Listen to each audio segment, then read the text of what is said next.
sujet de la thèse est intitulé c'est l'étude des propriétés physico-chimiques d'un oxyde semi-conducteur dopé. Le travail va être présenté devant le jury présent ici. Donc, professeur Adjou Jabouzid de l'Université Najib Mustafa Al-Naba, professeur Brahim Belfarhi de l'Université Galma et professeur Chidi Sabah de l'Université de Galma et moi-même, professeur Ahmed de la même université. Monsieur Touan, professeur Touan, il s'est excusé, il n'a pas pu se rendre également. Il a eu un petit souci de santé. Il a eu une intoxication, donc il s'est excusé, il ne peut pas venir. Mais on nous a rendu son rapport et il est positif. On peut même le voir si vous voulez. Donc, nous êtes Ahlam.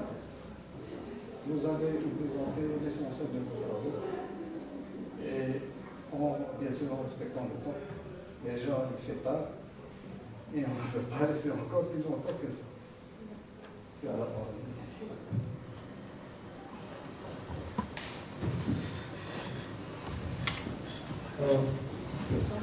le Président, Madame et membres du jury, honorable assistance, bonsoir.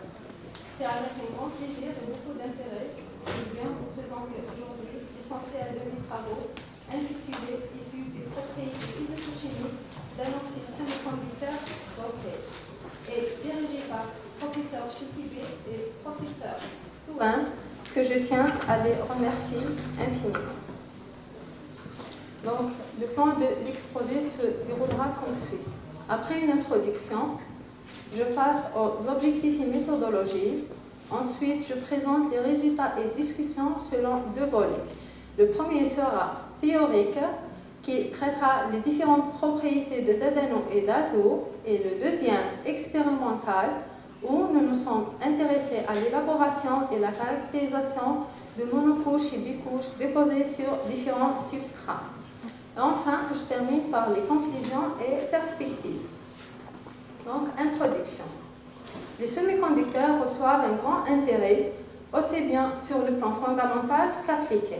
Donc, les recherches sont actuellement versées vers les semi-conducteurs à large gamme et les oxydes conducteurs transparents TCO, qui sont une nouvelle classe de semi-conducteurs à large gamme qui possèdent des propriétés contradictoires mais intéressantes, sont la conductivité et la transparence. Donc, ils possèdent une haute conductivité électrique et une bonne transparence optique. Parmi ces TCO, on cite le GAN, SiC, TO2, le ZNO, etc. Donc, le grand intérêt de ces semi-conducteurs réside surtout dans leur dopage. Ils peuvent être dopés par différents éléments pour de multiples applications. Parmi les TCO qui ont reçu un grand intérêt dans la littérature, l'oxyde de zinc, de formule chimique ZNO. Donc, il peut être dopé de type N ou de type P. Plusieurs impuretés peuvent être utilisées dans le dopage du ZNO, telles que l'indium, l'aluminium, gallium, etc. Parmi ces impuretés, l'aluminium a reçu une grande attention de la part des chercheurs pour son importance. Donc, il est bon marché, abondant, non toxique, il a une bonne stabilité dans le plasma d'hydrogène et il est transparent et conducteur. Notons que l'oxyde de zinc dopé aluminium est connu dans la littérature sous le nom azote. Par ailleurs, le ZNO trouve ses applications dans l'optoélectronique, les cellules solaires, les écrans plats, les diodes, etc. Je passe au second point de l'exposé qui est les objectifs et méthodologies. Donc, pour enrichir, comprendre, améliorer et optimiser les performances de l'azote pour des applications d'actualité et d'avenir, nous développons dans le cadre de cette thèse les aspects aussi bien théoriques qu'appliqués. Donc, on a l'étude du ZNO pur et dopé par aluminium, massif et en couche mince, en film et bicouche avec cuivre, élaboré par pulvérisation RF des films d'azote et de cuivre, étudier des substrats en verre et quartz et déterminer diverses propriétés de ZNO et d'azote. Le ZNO et l'azote ont été étudiés théoriquement et expérimentalement. Pour le volet théorique, les simulations ont été réalisées par le code VientCAD. Quant à l'expérimental, l'élaboration a été faite par pulvérisation RF et dans les deux cas, les propriétés structurales, électroniques, optiques et thermoélectriques ont été déterminées. Je commence par le volet théorique. Donc, nous avons étudié le ZNO pur et dopé. Pour cela, nous avons étudié les propriétés structurales des trois phases de ZNO, B1 oxyde, B2 B3 zinc blende et B4 wiersite, avec les différentes approximations de LDA et GGAWC, PBE sol et PBE. Nous avons déduit que la phase B4 wiersite est la plus stable et que l'approximation GGA-PBE est la plus adéquate. Ces résultats sont ainsi utilisés pour étudier les différentes propriétés de ZNO pur et différemment dopées.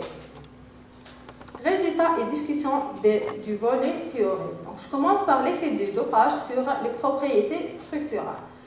Donc, pour étudier l'effet du dopage sur la supercellule de 2x2x6 hexagonale, nous avons effectué une minimisation de l'énergie totale en fonction du volume.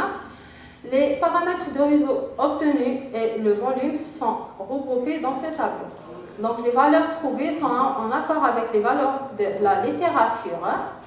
Et également, on remarque que le volume et les paramètres de la cellule diminuent en augmentant le volume, en raison de la grande différence d'électronégativité et de rayons atomiques des atomes de zinc et d'aluminium.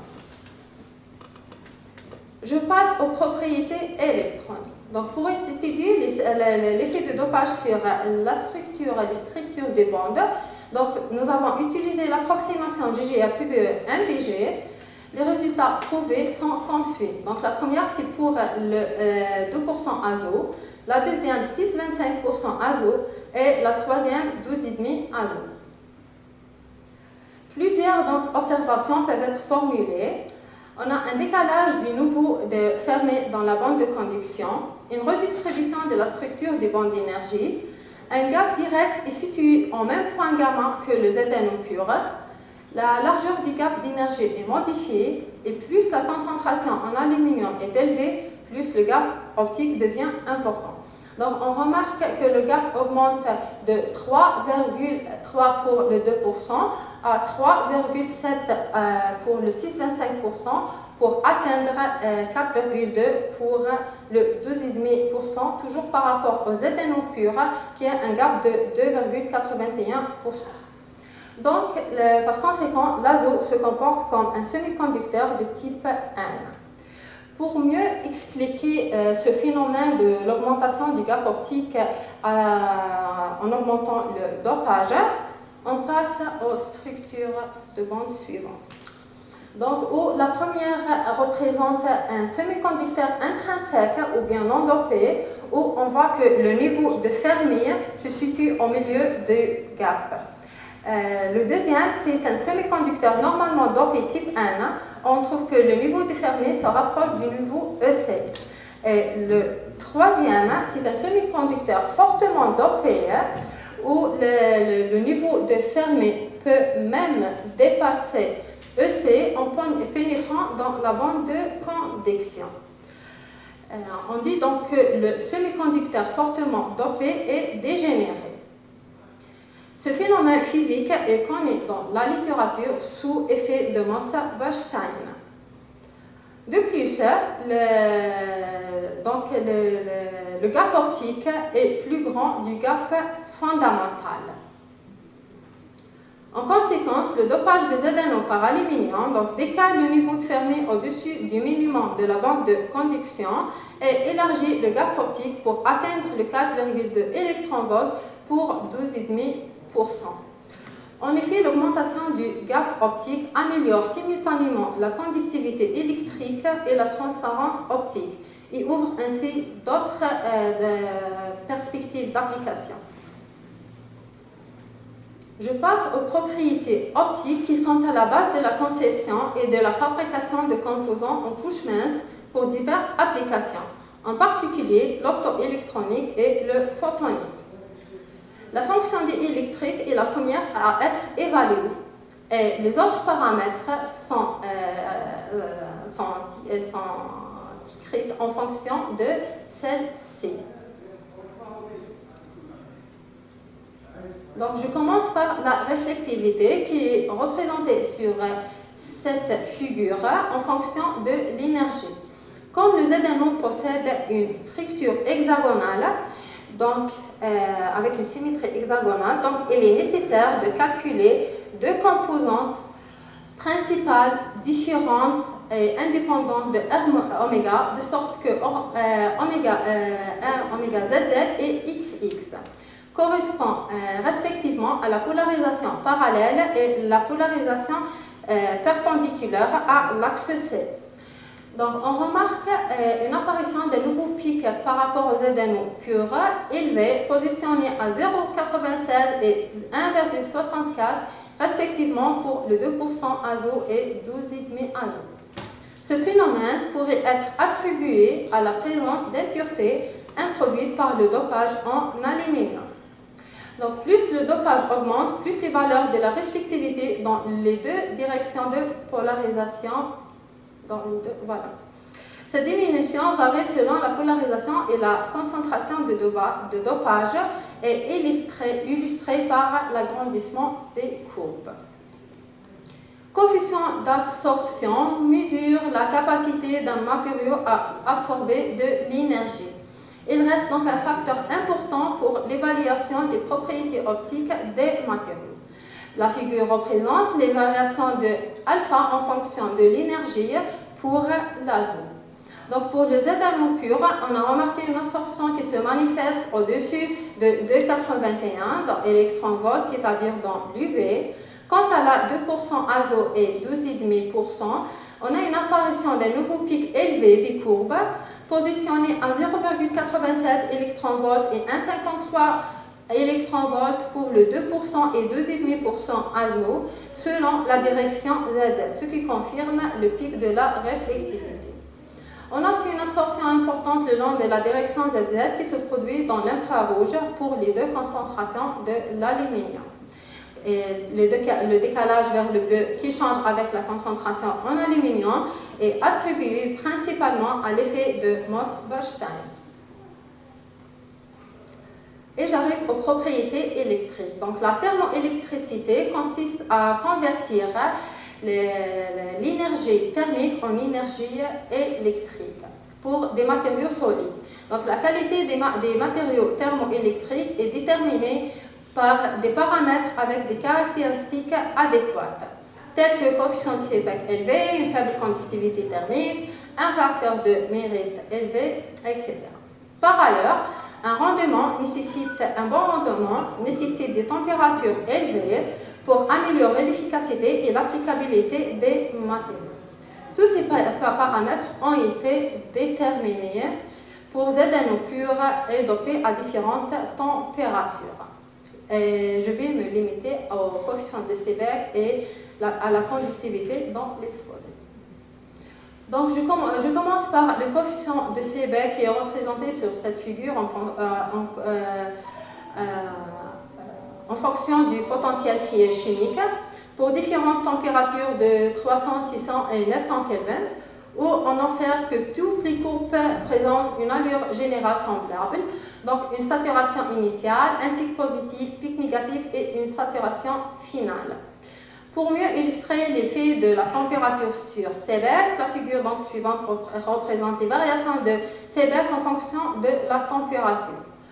Où on constate que quand la température augmente, la valeur absolue de Seebeck diminue jusqu'à 0,55 mV par Kelvin. Je continue toujours avec le coefficient de Seebeck, mais pour le 2% azo, où on retrouve pratiquement la même allure de variation que le ZNO pur. les positions des pics se sont déplacées vers des potentiels chimiques plus faibles, autour de moins 1,5 électronvolts, qui peuvent être expliqués par l'augmentation des électrons lors du dopage des ZNO par aluminium. Donc cette étude porte une nouvelle approche pour réaliser des semi-conducteurs à base d'oxyde de zinc avec des valeurs de Seebeck élevées, qui peuvent être aussi utilisés pour des convertisseurs thermoélectriques et les applications des électrodes transparents.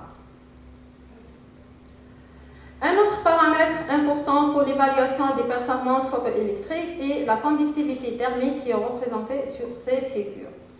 Donc la première pour ZNO pur et la deuxième pour le 2% azo. Pour le ZNO pur, donc, on remarque qu'on a une diminution dans la plage de potentiel chimique de moins 2 jusqu'à 0 électronvolt, suivie d'une augmentation observée au-delà de 1 électronvolt. Et lorsque la température donc, augmente, la conductivité thermique diminue de 900 à 300 Kelvin. Or que pour le 2% azo, quand le potentiel chimique augmente de moins 2 à plus de électronvolts, on observe que toutes les courbes possèdent une allure semblable, une diminution initiale suivie d'une quasi-saturation et une forte augmentation. La région de saturation des plus basses valeurs se situe autour de moins 1 électronvolt et lorsque la température augmente, l'allure générale des courbes augmente. Donc la conductivité thermique dépend fortement de la température. Je passe au deuxième volet expérimental où nous nous sommes intéressés aux monocouches et bicouches de azo-SU déposées sur différents substrats avec différentes épaisseurs de cuivre de 4, 7, 10 et 13 nanomètres. Je commence par un résumé des méthodes de dépôt de couches minces donc, sur cette carte qui regroupe les voies chimiques ainsi que processus physiques. Parmi ces derniers, la pulvérisation RF est la plus adaptée pour le dépôt de nos bicouches azo-SU, car elle permet d'obtenir des couches minces sur différents substrats avec une bonne adhérence, homogénéité, densité et reproductibilité. Il existe plusieurs types de pulvérisation, tels que plan, rotatif, multisource. Dans notre cas, c'est la multisource qu'on a utilisée afin de déposer l'azo et le SU dans une même enceinte. Ce procédé donc mène à des dépôts de films très denses avec une surface lisse. Sur la diapo suivante, je présente le principe général de la pulvérisation. Donc l'application d'une haute tension entre la cathode et l'anode dans une même enceinte entraîne la création d'un champ électrique E qui est responsable à l'ionisation des gaz, ce qui conduit à la formation du plasma. Les atomes ionisés qui se trouvent dans le plasma entrent en collision avec la cathode, sont éjectés par la cible et orientés vers le substrat et se déposent en formant ainsi une couche mince. Il est évident que la qualité des couches dépend de plusieurs facteurs. Donc, nos 8 couches ont été préparées dans les conditions suivantes. Ainsi, nos échantillons ont été préparés suivant ces étapes. L'étape 1, nettoyage et rinçage à l'eau distillée dans un bain à ultrasons pendant 10 minutes. Deuxième étape, nettoyage à méthanol dans un bain à ultrasons pendant 15 minutes. Troisième étape, nettoyage à l'acétone dans un bain à ultrasons pendant 15 minutes. La quatrième, séchage par un flux d'azote. Et la cinquième, séchage dans une étuve à 100 degrés pendant 20 minutes.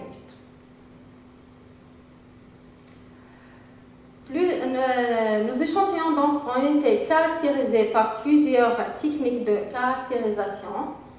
Donc, on a utilisé la DRX pour la détermination cristallographique des échantillons, la FM pour la détermination de la topographie et la rugosité, la spectrométrie UV visible pour évaluer la transmittance, l'absorbance et le gap optique, l'effet Hall pour déterminer la résistivité, la mobilité des électrons et la concentration des porteurs, et la photoluminescence pour étudier l'émission.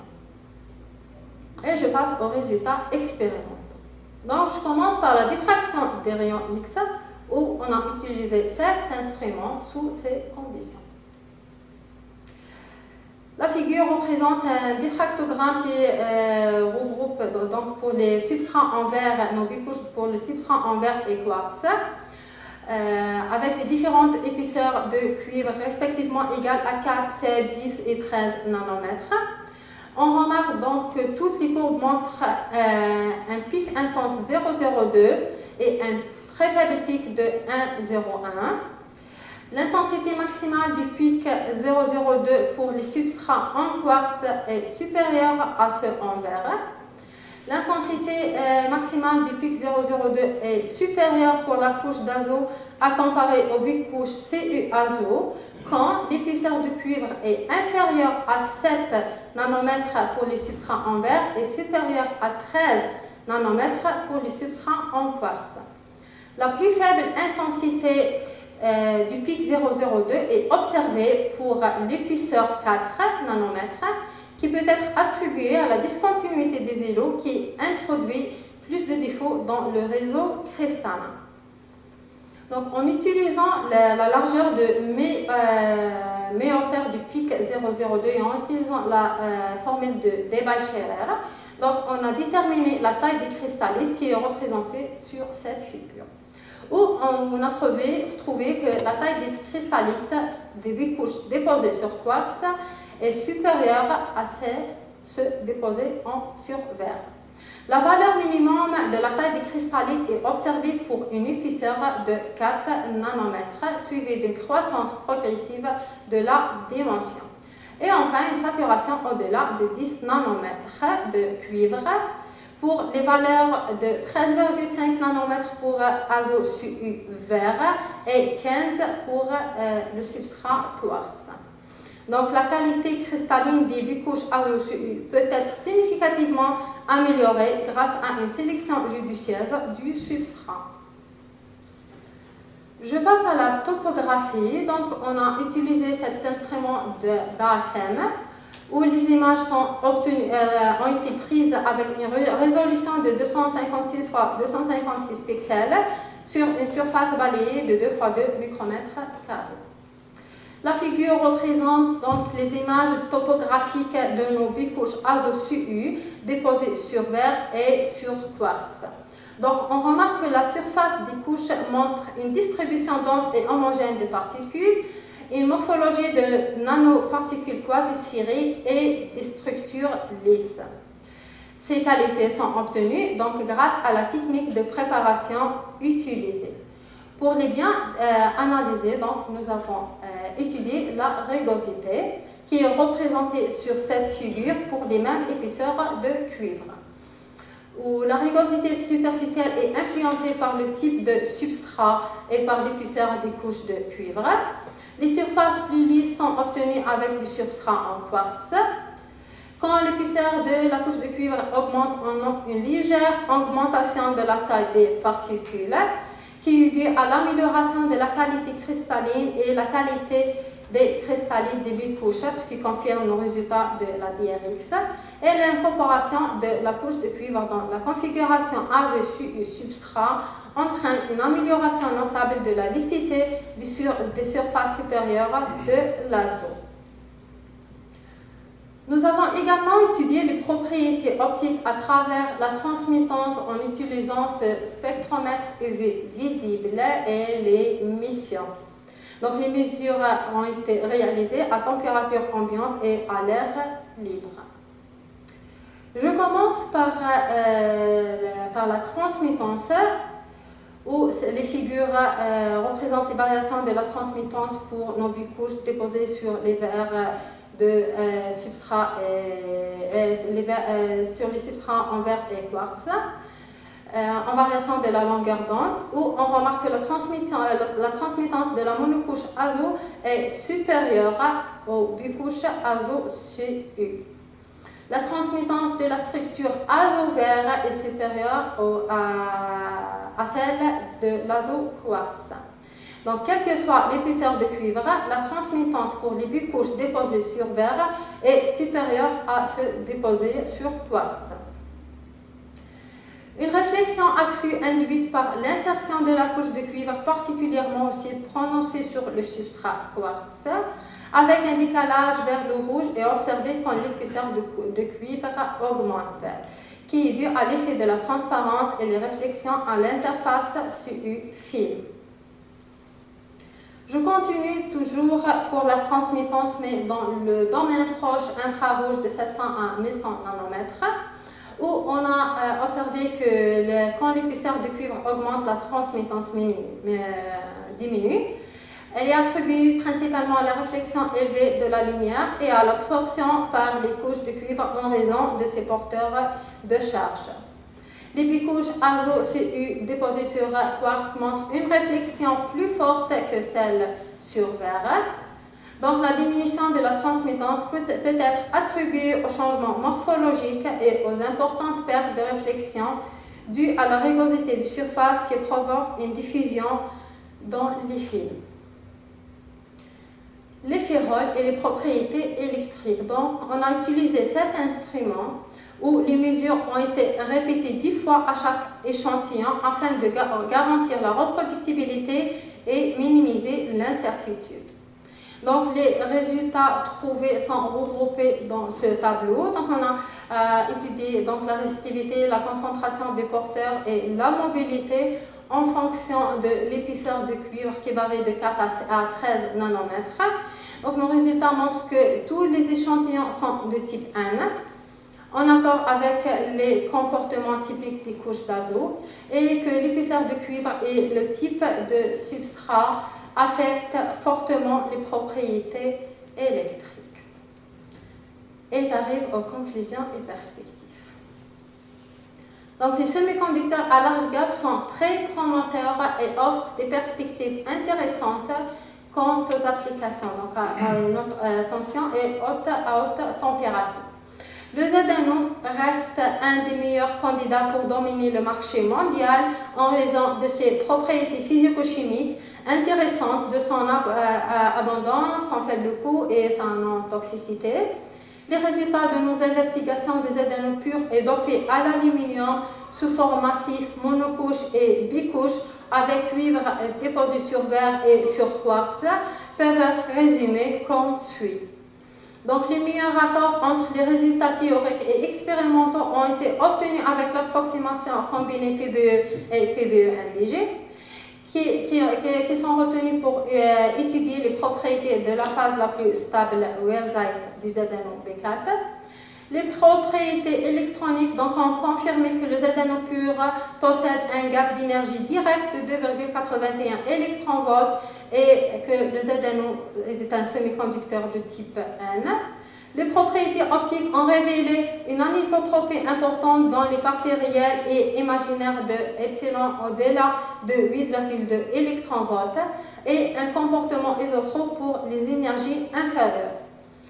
Un coefficient d'extinction aussi diminue avec l'augmentation de l'énergie pour atteindre les plus faibles valeurs dans la plage visible et proche infrarouge. Aussi, une forte absorption est obtenue dans la région UV au-dessus de 9 électronvolts. Une réflectivité qui subit une faible augmentation jusqu'à une énergie de 11 électronvolts, puis elle croît rapidement lorsque l'épaisseur dépasse cette valeur. Et avec un coefficient d'absorption qui indique une transmission élevée dans le spectre visible et une conductivité optique qui commence à 2,81 électronvolts. Les propriétés thermoélectriques ont montré que la valeur absolue maximale de Seebeck est obtenue à une température de 300 Kelvin pour le type N. La conductivité thermique ainsi que le facteur de puissance dépendent tous les deux de la température et l'évaluation du facteur de Méry a permis de conclure que le ZNO est un bon matériau thermoélectrique. L'étude de l'azo à différentes concentrations d'aluminium a permis donc de conclure une augmentation du volume de la supercellule, une augmentation du gap optique avec l'augmentation de la concentration du dopage, une diminution des valeurs de la réflectivité dans la direction ZZ à comparer à la polarisation XX. Le coefficient d'absorption de l'azo est plus élevé dans la gamme de 3,1 à 6,2 électronvolts et l'absorption la plus importante le long de la direction ZZ se produit dans l'infrarouge. L'étude donc, des effets du potentiel chimique a montré que l'azo est un bon matériau thermoélectrique. La caractérisation des échantillons élaborés par pulvérisation magnétron-radiofréquence a révélé plusieurs propriétés intéressantes. On retient particulièrement que les propriétés physiques et optoélectroniques dépendent de l'épaisseur de la couche de cuivre et du substrat. L'introduction de la couche de cuivre dans la configuration azo-substrat engendre des surfaces supérieures plus lisses de l'azo et que la transmittance optique dépend fortement de l'épaisseur de cuivre et de la nature du substrat. Les propriétés électriques ont montré que toutes les bicouches sont de type N, avec une résistivité qui diminue avec l'augmentation de l'épaisseur de cuivre, accompagnée d'une augmentation de la concentration des électrons. Donc, la meilleure performance optoélectronique a été révélée avec le verre comme substrat et une épaisseur de cuivre de 13 nanomètres. On a terminé par une étude comparative entre les structures des bicouches déposées sur verre et sur quartz qui a révélé que aussi bien les propriétés optiques qu'électroniques dépendent fortement de l'épaisseur de la couche de cuivre d'une façon qualitativement similaire pour les deux structures. Pour les perspectives, il serait donc intéressant de compléter ces travaux de recherche par une étude de l'effet du codopage, une simulation des bicouches métal-azo et azo-métal et une étude de l'effet de recuit sur les propriétés des bicouches. Et merci pour votre attention.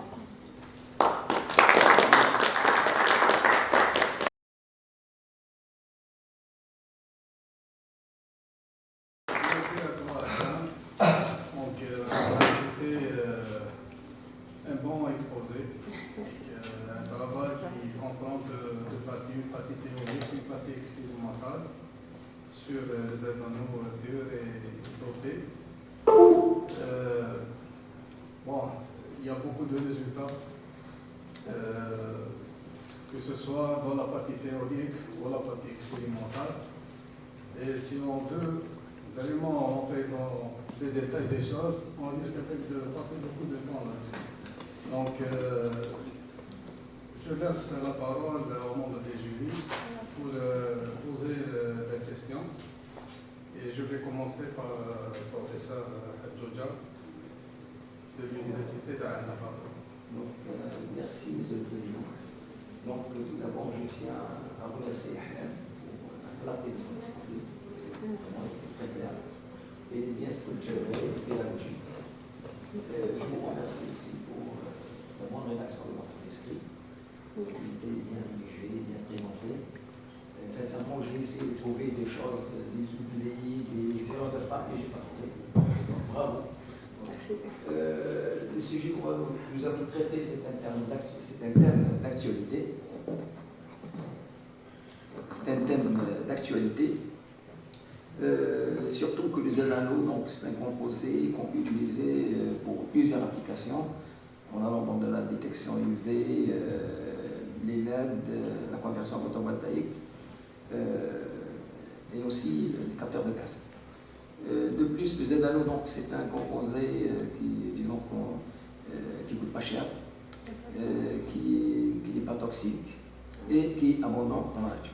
Donc c'est un composé donc, très important et qu'on peut l'utiliser dans plusieurs applications. Donc vu l'importance du sujet, donc on a des éclaircissements à vous demander. Voilà, donc, et je vais commencer par, malheureusement, la numérotation des Japon n'est pas très claire. Donc j'ai essayé de suivre, mais je n'ai pas pu. Hein. Donc je crois que Diapo 9. Faites-nous montrer le Diapo 9.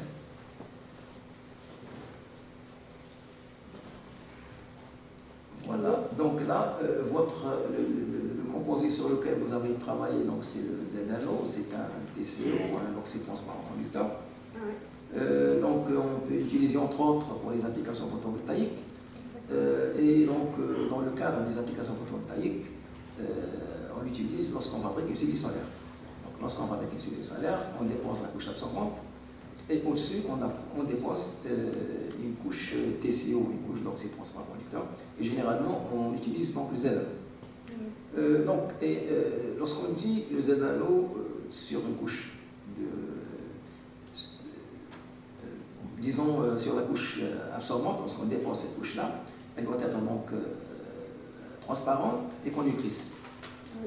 Elle est transparente, donc cette couche-là de ZNO, elle est transparente pour quel type, ou plutôt pour quelle particule, et elle est conductrice pour quelle autre particule. Normalement, il y a des particules où cette couche-là doit être transparente et d'autres particules où elle doit être conductrice. Donc, elle peut être donc les types pour lesquels elle peut être conductrice ou bien transparente, c'est ça? Oui. C'est-à-dire elle doit être transparente et conductrice. Elle est transparente pour un type de particule. D'accord? Parce que, oui. Donc, peut-être, je dirais que pour la conduction, c'est les électrons. Oui. Or que pour la transparence, ce sont les photons. Les photons, c'est ça. C'est-à-dire que lorsque les photons arrivent, ils doivent trouver devant eux une couche qui est transparente pour qu'ils passent et pour qu'ils arrivent jusqu'à la couche absorbante. D'accord. Une fois ces photons nous créent des électrons-trous, il faut que ces électrons-trous soient récupérés. Donc ces électrons ils doivent passer par cette couche transparente. Et cette couche-là, elle doit être conductrice. Donc elle doit faciliter le passage des électrons. Sinon, donc on a pour la page 28, là pour vous parler, le ZNO est un semi-conducteur à gap direct. Oui, à gap direct. Donc, qu'est-ce que vous fait dire ça? C'est-à-dire, à partir de des bandes d'énergie, oui. Qu'est-ce qu'un gap direct? Oui, pour les ZNO. C'est bien pourquoi. Oui, effectivement, donc le ZNO, il a un gap direct. Donc, puisqu'on a que le minimum de sa bande de conduction et le maximum de la bande de valence, donc se trouve sur le même point de haute symétrie gamma. Donc, on trouve que le minimum et le maximum se trouvent sur le même point de haute symétrie gamma. C'est-à-dire que le minimum et le maximum doivent avoir le même vecteur. Donc, la même longueur d'onde. Le même vecteur, oui. Le même vecteur. D'accord. Oui. Sinon, page 107. Page 107 sur votre manuscrit, je ne sais pas si vous pouvez le voir.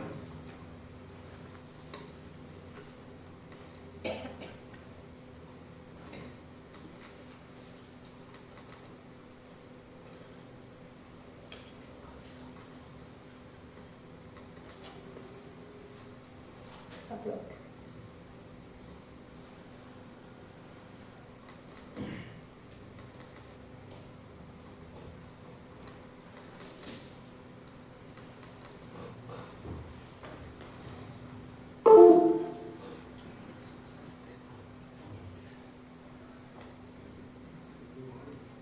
Voilà. C'est la 107.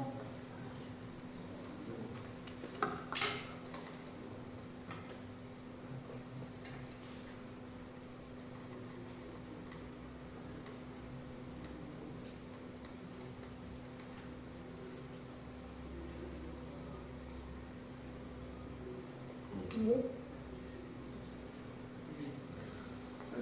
Voilà, donc on a cette fameuse équation, donc 3,2. C'est une équation qui nous donne normalement la tension de Hall, c'est ça? Et dans cette équation, on a un RH qui représente le coefficient de Hall. Généralement, ce coefficient, il a quel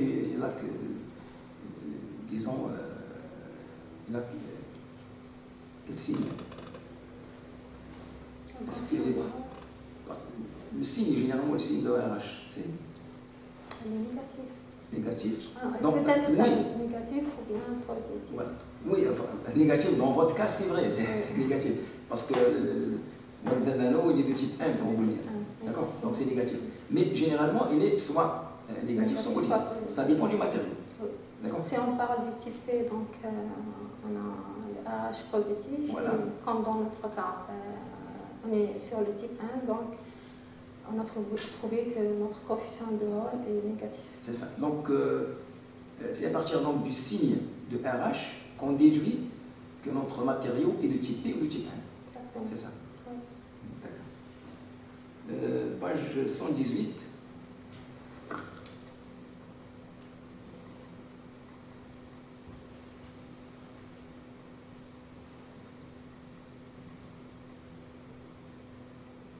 Voilà, 118.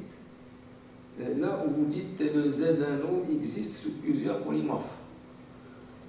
Il y a 18. Alors, au milieu de la page. Donc, vous dites que le semi-conducteur, donc le Z-anneau, existe sous plusieurs polymorphes. Donc là, vous parlez de polymorphe, vous n'avez pas étudié, mais vous parlez de ça. Donc, qu'est-ce qu'un polymorphe? La structure d'un polymorphe.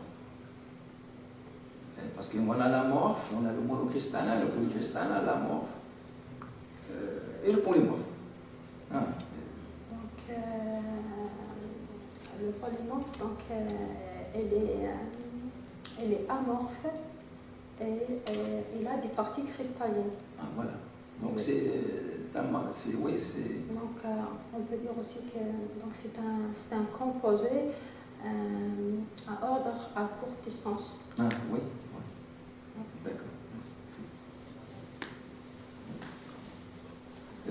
133. Pardon? Plusieurs structures. Oui. Il existe sous forme de plusieurs Oui, structures. oui.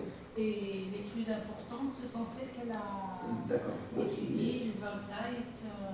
D'accord. Mais de façon générale, le polymorphe, c'est un amorphe qui comprend quelques régions cristallines. D'une façon générale, bien sûr, on n'est pas entré dans les détails. Voilà, donc 133. Là, vous parlez de réflexivité. La réflexion optique.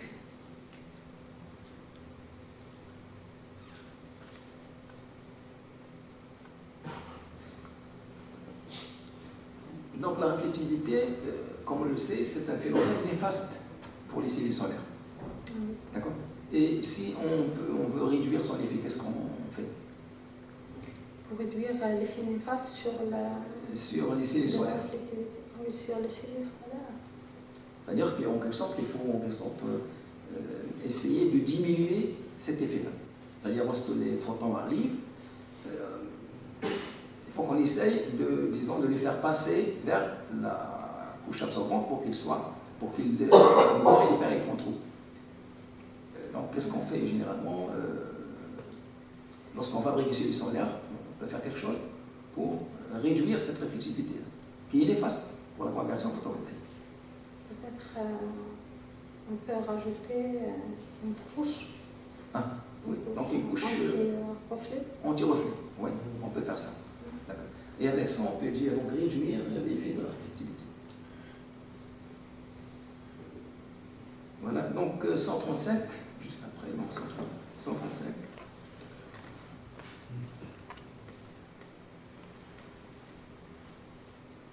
Donc, page 100, donc c'est pas 135.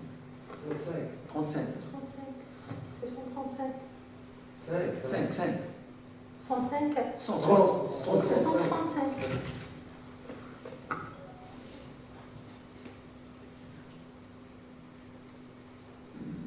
Oui.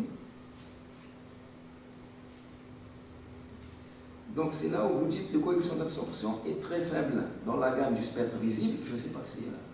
Oui. C'est ça? Oui.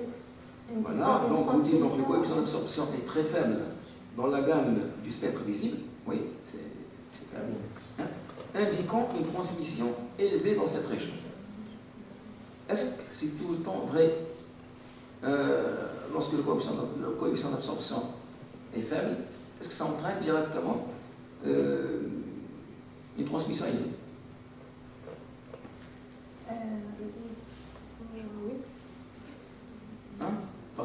parce qu'on a trois choses. Hein? Pour les faire On a trois choses. réflexion. Oui. Oui, parce qu'on a trois choses. On a la réflexion, l'absorption et la transmission. Donc, oui, s'il n'y a pas... Si la réflexion n'est pas... réflexion, normalement, oui. Oui, oui. Si on a une réflexion qui est constante ou bien qui est nulle, bien qui est constante. À ce moment-là, si, disons, l'absorption est faible, donc la transmission est élevée. D'accord.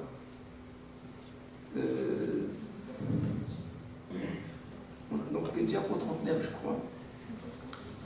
Diapo 39. Je ne sais pas si je ne suis pas trompé. Page 157, 39. Là, vous dites, donc, un gap direct est situé au même point gamma que le Z1 au pur. Voilà, c'est ça. Donc, ouais. En haut, là, un gap direct est situé au même point gamma que le Z1 au pur. Donc, expliquez-nous ça. Donc, pour l'azote, donc on a trouvé que pour le Z dopé aluminium, on a un gap direct qui se situe, donc le minimum de la bande de conduction et le maximum de la bande de valence se situe aussi sur le même point de haute symétrie gamma, donc comme le Z pur. Oui. Donc c'est les points de haute symétrie. Donc pour nos trois concentrations, toujours on a un gap direct sur le même point. D'accord. Donc, oui. Sur le même point Au niveau gamma. du point gamma, donc, il y a toujours donc, le minimum de BC Et le maximum de... le maximum de BB, disons, donc sur,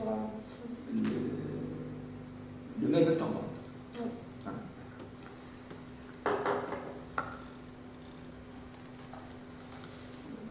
Donc, diapo, donc là, DRX, parce que là, j'ai pas vu donc, l'alimentation. Normalement, c'est page 186 ou bien diapo de la DRX, la diffraction de rayon X.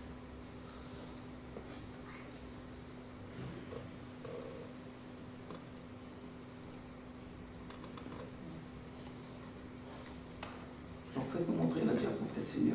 Diapo DRX. Pardon? Diapo diapo. DRX. Oui, diapo DRX.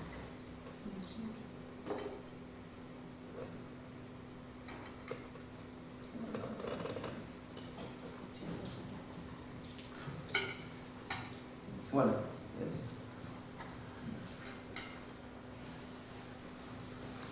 Maintenant, pour la figure en haut, A, on constate qu'il y a une sorte de bosse entre 25 et 27 degrés. D'accord. C'est dû à quoi cette bosse? Parce qu'il y a des pics, mais il y a quelque chose de... Celle-là? Oui. Entre...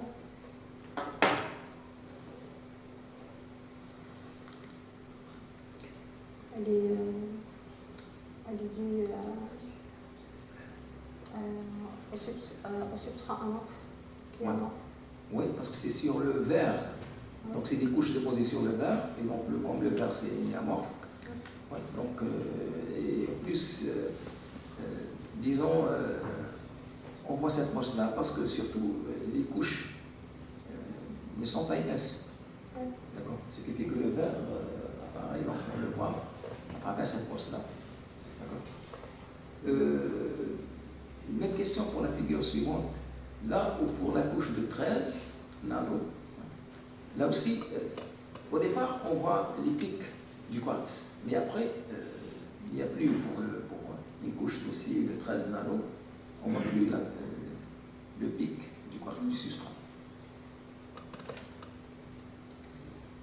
Donc, pourquoi puisqu'on a augmenté l'épaisseur, donc on est arrivé jusqu'à 13 nanomètres.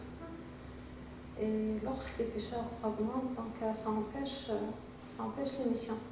Donc, oui, donc ça masque en quelque sorte ça empêche les rayons d'aller jusqu'au substrat. D'accord.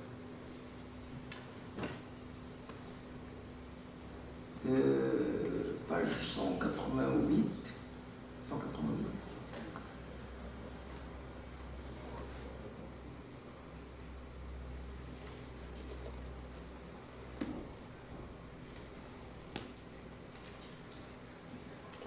188, oui. Là, vous parlez de taille de cristallite.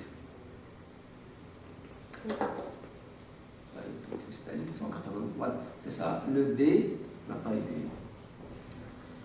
du cristallite. Donc là, vous dites que nous avons déterminé la taille moyenne des cristallites en utilisant la formule de Dunbar-Sherrin. Donc D est égal à 0,9 lambda sur l'état consigné θ. Donc, les unités, vous les avez indiquées, c'est clair. Θ, c'est en degrés, lambda, c'est en nano, on arrive à avoir une taille des cristallites en nano. Et le bêta, la longueur, la largeur en newton, c'est pas indiqué. Elle est indiquée dans le tableau au-dessus, mais je ne sais pas, est-ce qu'on prend ces valeurs-là du tableau ou bien on prend d'autres valeurs pour le calcul? Non. Dans le calcul, on a converti en radian. Ah, en radian. Oui, Voilà. en radian. Donc, ce n'est pas les valeurs du tableau? Non. Ah, d'accord.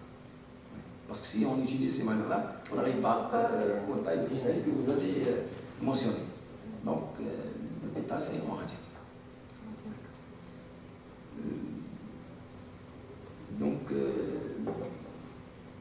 page 149, ou bien diapo de la taille des cristallite. Diapo, vous parlez de la taille des cristallines. Voilà, là.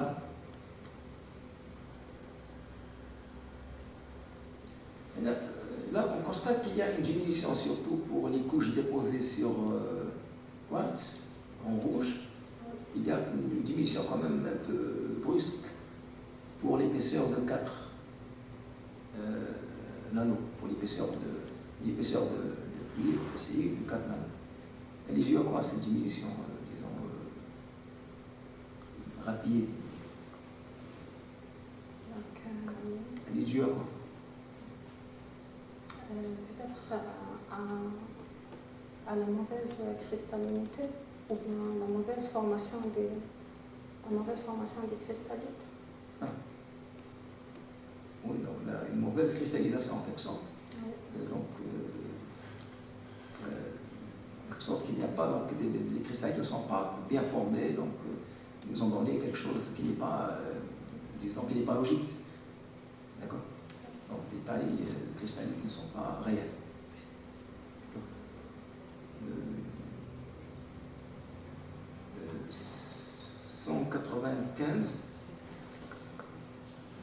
195, votre mémoire.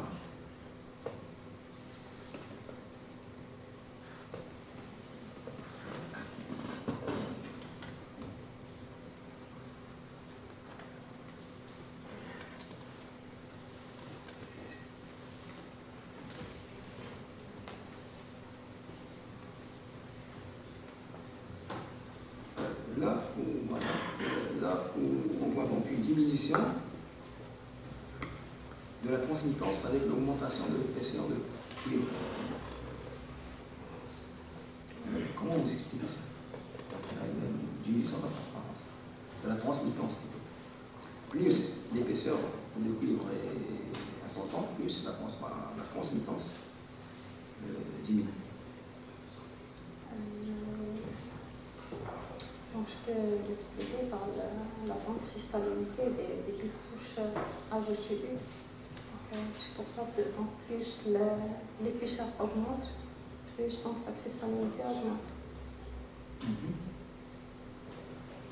Oui, donc oui, on peut aussi dire que, disons, les couches en quelque sorte ne facilitent pas disons, la transmission des porteurs, plutôt des particules. D'accord? Donc plus l'épaisseur de la couche de CU est importante, plus il y a un empêchement des particules disons, d'être transmises. Donc 196, page 196. Là, vous parlez de spectre de photoluminescence. 196. Voilà. Là, vous parlez donc de spectre de photoluminescence et vous dites qu'il y a une faible émission dans le domaine du visible. Peut-on justifier donc cette faible émission par l'absence de défaut?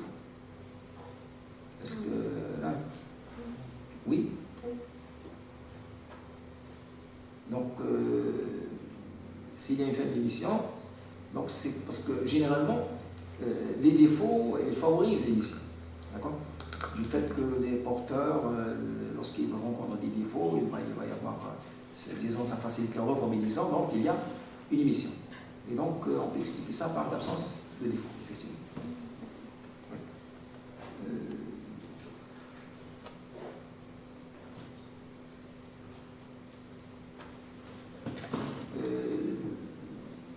Là aussi, on constate qu'il y a une diminution de l'émission UV en fonction de l'épaisseur de la couche. Une diminution. Plus la couche de CO est importante, plus il y a une diminution de l'émission UV. Donc, d'après vous, cette diminution est due à quoi? Pourquoi il y a une diminution de l'émission? Elle est due donc à la diminution des défauts. Ah. Puisqu'on a dit c'est l'épaisseur augmente, Oui. donc la cristallinité augmente, et par conséquent, les défauts diminuent. D'accord. 190, là, vous parlez des propriétés électriques. Donc, le diapo, vous parlez des propriétés électriques, votre diapo.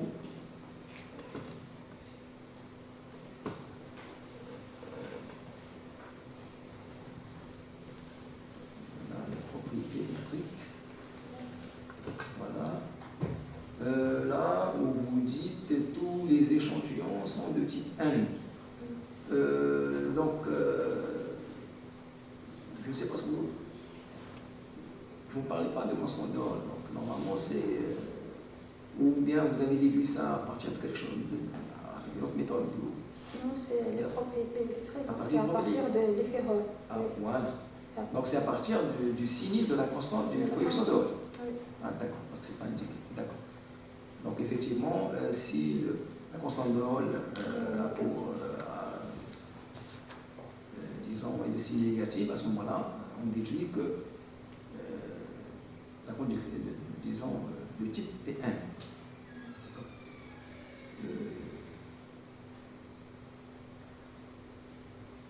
Page 200.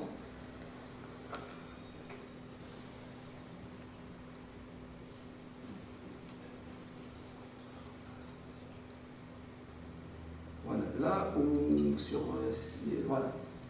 On a trois figures, donc la résistivité, la concentration du porteur et la mobilité de Hall. Et moi, je voudrais surtout parler de la figure au milieu, là, où, disons, on constate que pour une épaisseur de CU de 13 nano, on a une forte augmentation de la concentration du porteur. Avez-vous une explication à cette augmentation rapide de la concentration du porteur?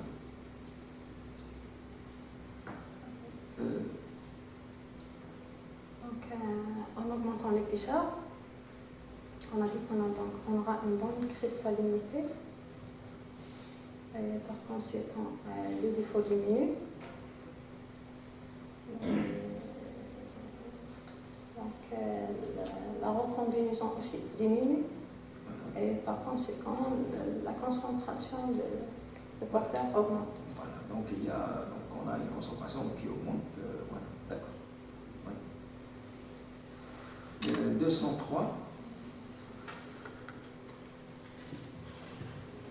Donc le tableau 6, 2.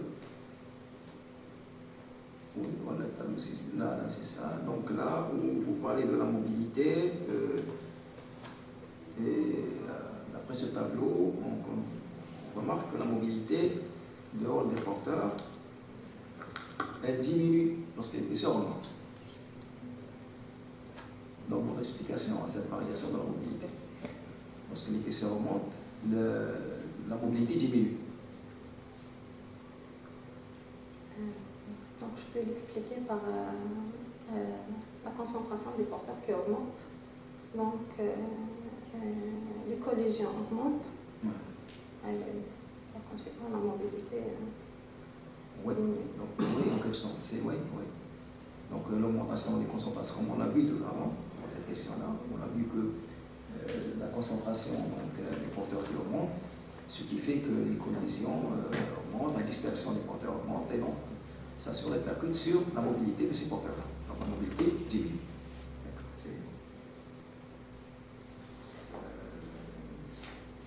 Donc 205, page 205.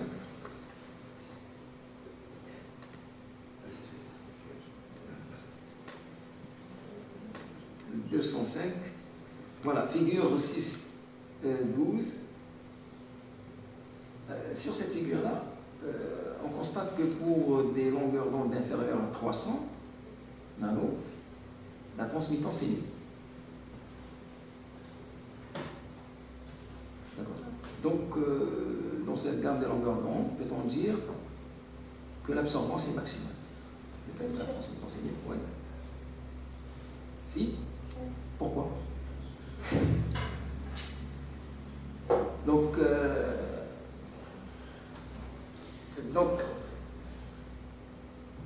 oui, c'est vrai. On peut dire que l'absorbance est maximale. Le fait que la transmittance est nulle. L'absorbance est maximale. Oui. C'est en inverse en énergie. Ah, l'énergie du gap. Oui. C'est en inverse en énergie. Donc, on aura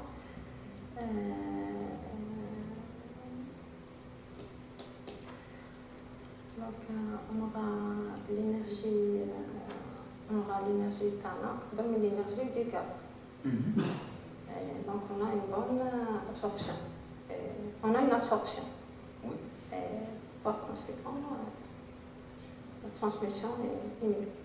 Oui, parce que ces longueurs d'onde-là, c'est la longueur d'onde des photons. Donc pour des photons qui ont une longueur d'onde inférieure à 300 nanos, donc ils ont une énergie qui est donc supérieure au gap, ce qui fait qu'ils vont être absorbés. Par contre, les photons qui ont une énergie, qui ont une longueur d'onde supérieure à 300, ces longueurs d'onde, ces photons-là, ils ont une énergie inférieure au gap, et donc ils ne vont pas être absorbés, mais transmis. Donc ça a un rapport avec le gap de notre composé. Donc effectivement, comme vous le dites, c'est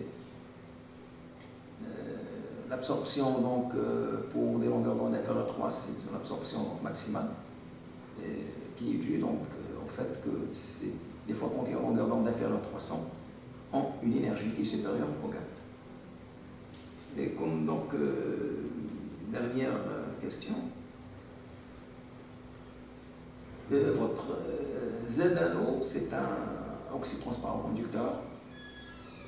Vous avez fait donc une étude concernant les couches. Vous avez trouvé couche simple d'azote.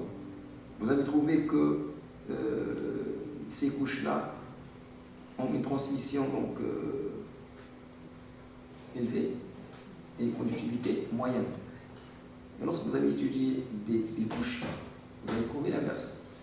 Une bonne conductivité et une transmission moyenne. Donc, d'après vous, laquelle des deux couches ou des couches qui peut faire l'objet d'un bon essai? Parce que couche, bonne transmission et conductivité moyenne, des couches, conductivité moyenne et plutôt bonne conductivité et transmission moyenne. Et donc, si on a à faire le choix entre les deux,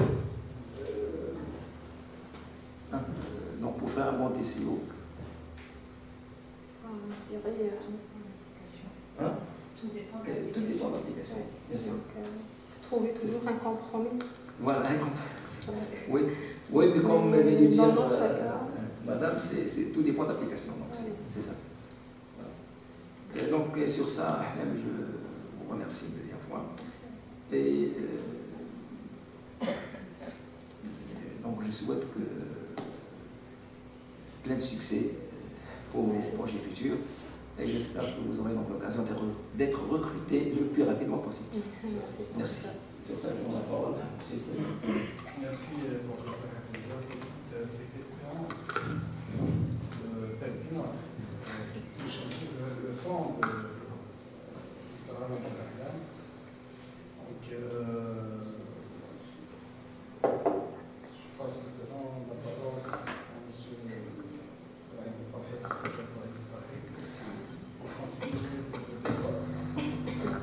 Donc, j'ai beaucoup assisté avec, dans des thèses avec Moussid, c'est un ami. Généralement, lui, il détaille. Donc, le conseil pour le professeur Schreiber, si vous voulez mettre en valeur ou bien valoriser un travail, il faut inviter monsieur. Pas de problème. Pour moi, généralement, je pose des questions sur le concept généraux, en général, parce que lui, il est bien penché mieux que moi. Donc, je tiens à remercier madame Schreiber pour honorer, ainsi que toi, pour m'honorer pour cette invitation. Et le choix de sujet qui est intéressant quand même, et d'actualité. Ensuite, je félicite Ahlam, c'est normal. Cette fille, je l'ai vue moi naître et je l'ai vue quand même grandir. Et je l'ai vue fonder un foyer. Donc, tout va bien. Les diapos sont bien animés, bien présentés. Il n'y a pas de souci dans ça. Donc, ça résume l'essentiel des travaux. D'un niveau scientifique très excellent. Excellent. Autre chose, je félicite également la thèse, elle est bien rédigée, elle est bien faite, bien structurée. Beaucoup de résultats, donc je constate pour la première fois ici chez nous également, et dans le laboratoire, laboratoire de physique des matériaux, c'est pour la première fois qu'on fait un travail de volet, un volet théorique et un volet expérimental. Donc c'est déjà une première chez nous également. Donc félicitations à ça. Bien sûr. Autre chose, voilà. Et comme le veut la tradition, donc je pose moi toujours des questions sur les concepts fondamentaux. Il est bien établi que le dopage avec les différents éléments des ZNO améliore ses propriétés. D'abord, je commence, c'est quoi le dopage? Parce que tu es en assistant avec moi en télé, c'est bien ça. Donc je pose des petites questions beaucoup plus pédagogiques. C'est quoi le dopage d'abord? Donc, le dopage, c'est un acte volontaire d'introduire des impuretés à un matériau afin de modifier ou bien d'améliorer ses propriétés. Le choix de l'aluminium et ce pourcentage, ce fameux pourcentage de 2%. Pourquoi, bien sûr? Pourquoi je le mets hors braquet? Hors braquet. Le 2% a été choisi puisque déjà il n'a pas été fait déjà théoriquement. Et on est allé aux faibles concentrations puisque généralement les expérimentateurs travaillent toujours pour les faibles concentrations. Et là même dans notre bicouche, l'azote il est à 2%. Et l'aluminium? Le ZNO, on l'a dopé par 2% aluminium. Ah oui. Et l'aluminium, donc, on l'a choisi pour son importance. Il est bon marché, conducteur, il est transparent. Est-ce que la facilité existe, ou la difficulté, bien sûr, pour le calcul de dopage au-delà de 2% ou au-deçà de 2%? Déjà, le 2% en lui-même est difficile. Donc, il est difficile d'effectuer un calcul de faible concentration que les fortes concentrations. Question de supercell, de temps de calcul.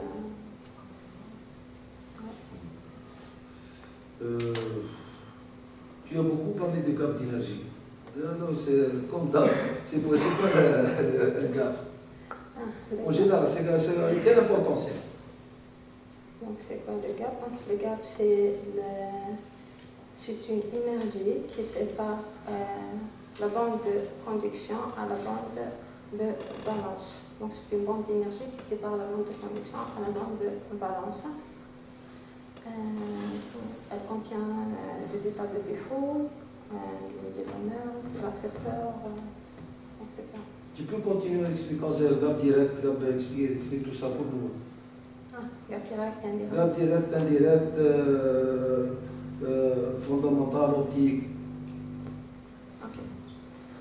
Donc, le gap optique, c'est la différence entre le niveau fermé et le maximum de la bande de valence. Autrement dit, c'est le gap fondamental plus le chiffre de Mossbach-Stein, ou bien le décalage. Le gap fondamental, donc c'est le gap normal, donc c'est la différence donc, entre le minimum de la bande de conduction et le maximum de la bande de valence et le minimum de la bande de conduction. Et direct et indirect, donc le gap direct, donc on trouve que les points que le minimum de la bande de conduction et le maximum de la bande de valence se trouvent sur le même point de symétrie. Donc ils ont la même longueur d'onde. Or que pour le gap indirect, se trouve sur des valeurs différentes de points de symétrie. The last question. Pour les bicouches à azo-cuivre, avec différentes épaisseurs de cuivre, bien sûr, quelle est l'épaisseur optimale qui donne les meilleures performances? La plus grande, donc c'est la 13 nanomètres. Ceci dit, merci beaucoup, Monsieur le Président, merci Madame. Merci à vous, professeur Ibrahim Fakri. Avant de donner la parole au professeur Chekali, je voudrais moi-même dire un mot sur le travail de Ahlam. Donc, tout d'abord, je te félicite, Ahlam. Je suis toujours heureux et content que les gens aient le courage d'entamer un travail dans le domaine de l'expérimental, parce que c'est un vrai parcours de combat. On ne peut pas, sauf si on a les moyens disponibles, ou bien chez nous, ou bien quelqu'un qui peut nous aider à l'étranger pour accomplir un travail expérimental. C'est difficile. Parce que là, il y a beaucoup de résultats. Et donc, les réaliser sur un temps entre 2 années jusqu'à 3 années, c'est vraiment un extraordinaire. Donc, je vais faire quelques petites remarques. La première remarque, c'est quand on fait un travail, généralement, quand on fait un travail théorique de simulation, de propriété des matériaux, et on fait à côté ou en parallèle une partie expérimentale sur les matériaux, généralement, on doit faire une comparaison entre les propriétés. D'accord? Parce qu'on doit, je ne sais pas, valider un travail par l'autre travail. Et je ne sais pas, je commence par exemple par la simulation. J'ai des résultats, j'interprète, j'ai des modèles, etc. Puis je fais l'expérimental avec toujours l'espoir de trouver la même chose. Et quand il y a des écarts, il faut expliquer pourquoi. Donc, je pense que le côté HADA, il a été négligé. Il faut le faire. Il faut je ne sais pas, il faut trouver un pont entre les deux. C'est pour valider le travail, sinon, là, il est complètement indépendant et ça perd un petit peu le sens. Donc, il y a quand ils ont intervenu les collègues, vous direz sur la conductivité électronique, elle dépend du temps de relaxation des électrons. Donc, quand on injecte des impuretés, avec chaque fois que la concentration augmente, j'ai une différence sur la valeur de la conductivité. D'accord? Donc, le côté uniquement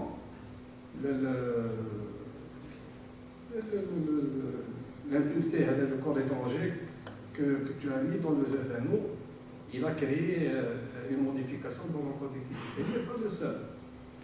Parce que la conductivité, c'est le libre parcours moyen. Et le libre parcours moyen, c'est avec les interactions que fait d'électrons avec les différentes espèces atomiques dans le matériau, y compris il y a une diffusion des électrons par les atomes étrangers, les atomes tertiaires à la matrice, les joints de grains, et aussi pour les couches minces, il y a l'interface couche R. L'électron, quand il tombe sur l'interface, il est réfléchi. On le compte comme s'il était tombé sur un atome, sur l'interface, parce qu'il est réfléchi. Qui me donne le matériau, quand il tombe sur un atome, il est réfléchi, il va sur l'autre.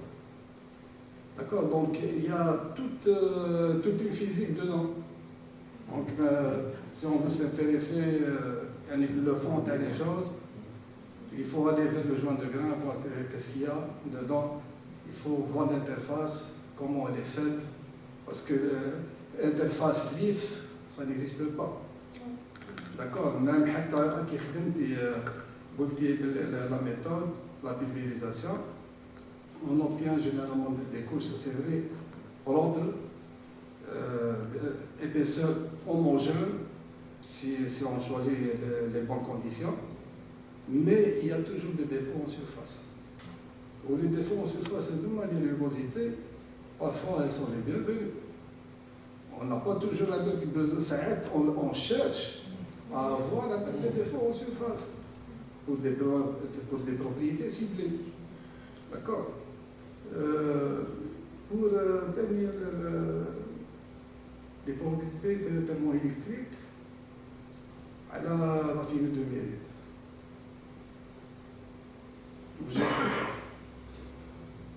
Shifter le SEDEC ou shifter en même temps la conductivité. Déjà, la conductivité, il y a deux parties en fait.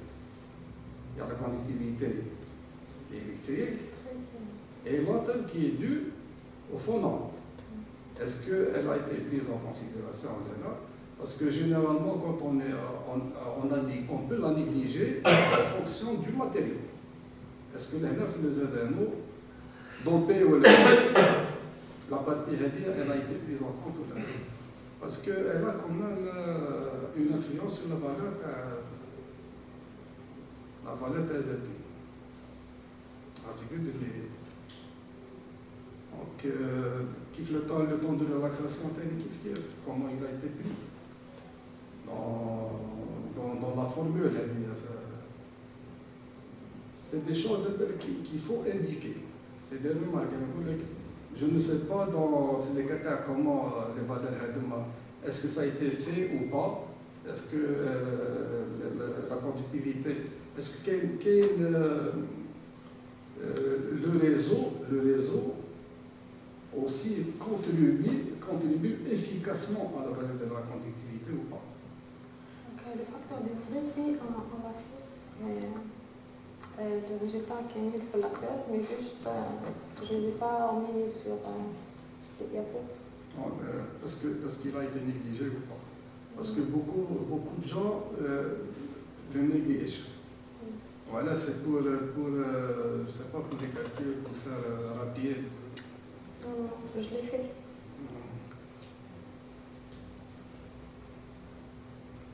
Voilà, sinon, je te félicite. C'est très courageux, je le dis, de faire un travail expérimental. Les gens fuient, ils ont changé à l'époque.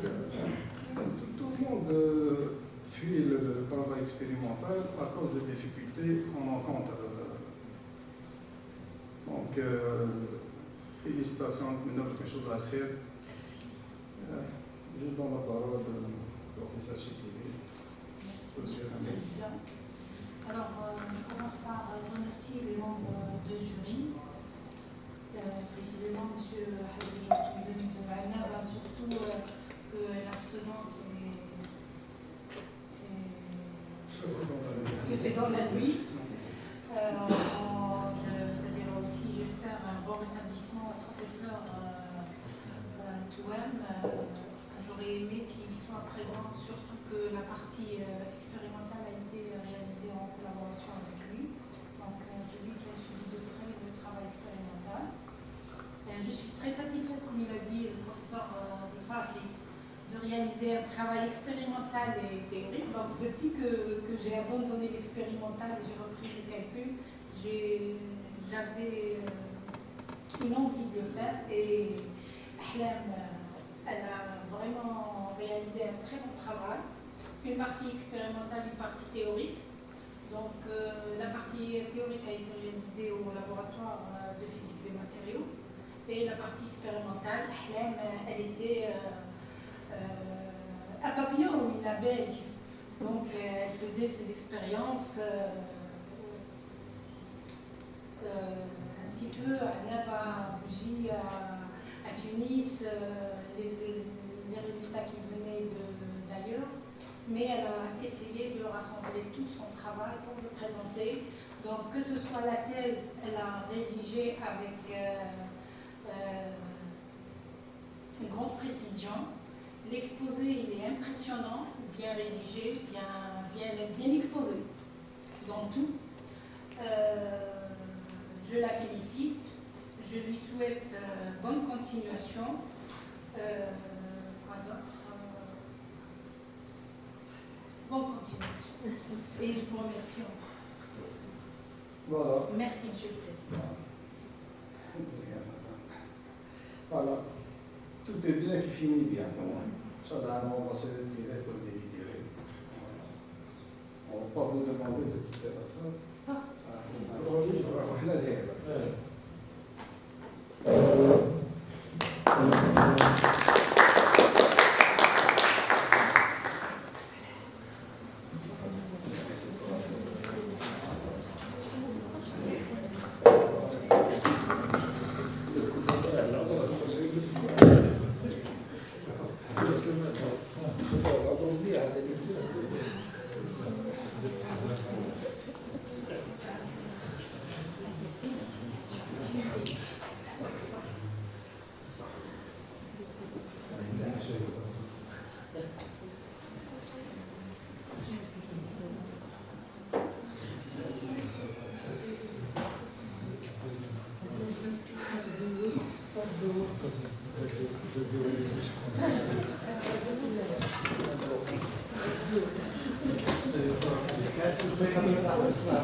Après délibération, les membres du jury ont décidé à l'unanimité de te décerner le diplôme de docteur en physique avec la mention très honorable et avec les félicitations du jury.